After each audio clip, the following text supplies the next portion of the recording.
Hi friends, welcome to Vinmini kitchen. எல்லாருக்கும் வணக்கம். இன்றைக்கி சிறுக்கீரை போண்டா செய்ய போகிறோம். பாருங்கள், சிறுக்கீரை கிள்ளி கழுவி எடுத்து வச்சுருக்கேன். இப்போ இதை பொடுசாக கட் பண்ணி எடுத்துக்கலாம்.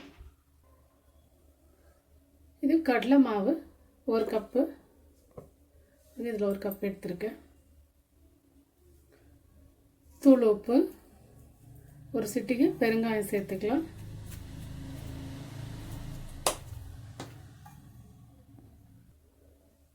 ஒரு அரை டீஸ்பூன் கொஞ்சம் கம்மியாக வெறும் மிளகாத்தூள்,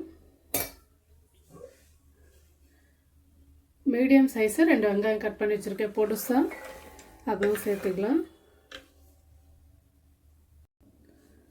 பாருங்கள், இப்போது சிறுகீரையும் பொடுசாக கட் பண்ணி வச்சுருக்கேன்.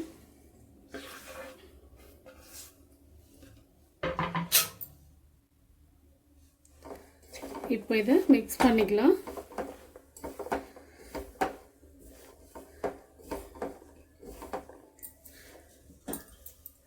கொஞ்சமாக தண்ணி ஊற்றிக்கலாம்.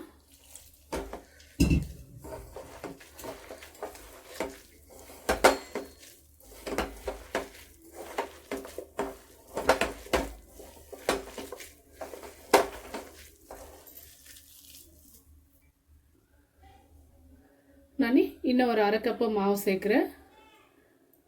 ஏன்னா கீரை கொஞ்சம் அதிகமாக இருந்தது, அதுக்காக தான்.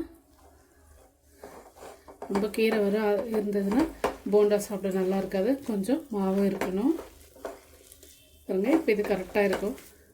நான் இன்னும் கொஞ்சம் தண்ணி சேர்த்துக்க போகிறேன். இப்படி கையில் விட்டு இப்போ இது நல்லா மிக்ஸ் பண்ணி எடுத்துக்கலாம்.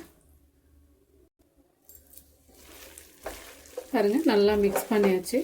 கொஞ்சம் நல்லா இப்படி அழுத்தி இப்படி மிக்ஸ் பண்ணி விடணும், இல்லைன்னா வெறும் கீரை கீரையாக தெரியும். கீரையை முடிஞ்ச அளவுக்கு நல்லா பொடிசாக கட் பண்ணிக்கலாம்.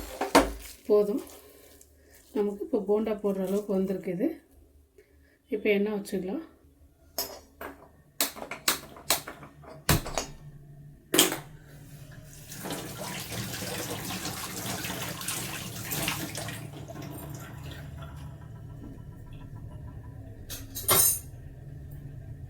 இப்போ எண்ணெய் சேர்த்துக்கலாம். நல்லா காஞ்சிருக்கு.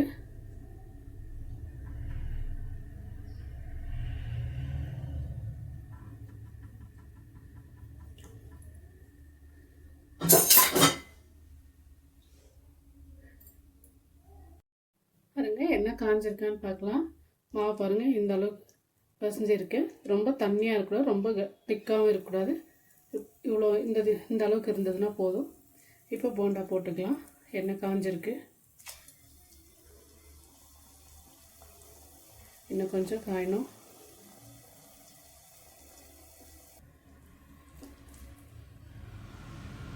பாருங்கள், இந்த அளவுக்கு மாவு பசஞ்சிக்கணும்.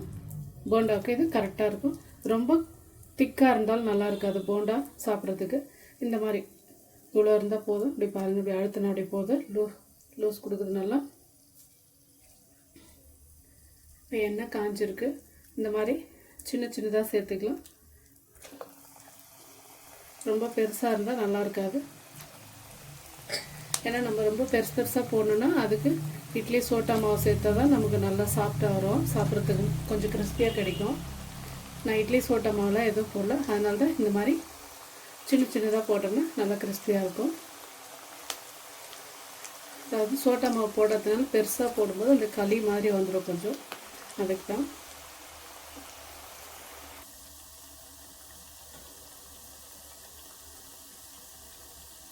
இப்போ இதை மிக்ஸ் பண்ணி விடலாம். நல்லா மழை நேரத்துக்கு ஏற்ற போண்டா இது.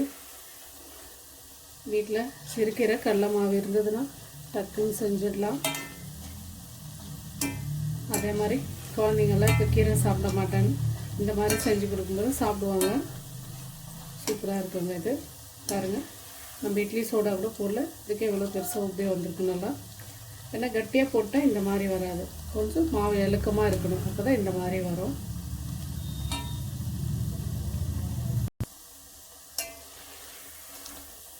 பாருங்க, நல்லா கலர் வந்துடுச்சு. இந்த டைமில் எடுத்துக்கலாம். இது சூப்பராக சிறுக்கீரை போண்டா ரெடி ஆயிடுச்சு. ஃப்ரெண்ட்ஸ், நீங்களும் இதே மாதிரி சிறுக்கடை போண்டா செஞ்சு பாருங்கள்.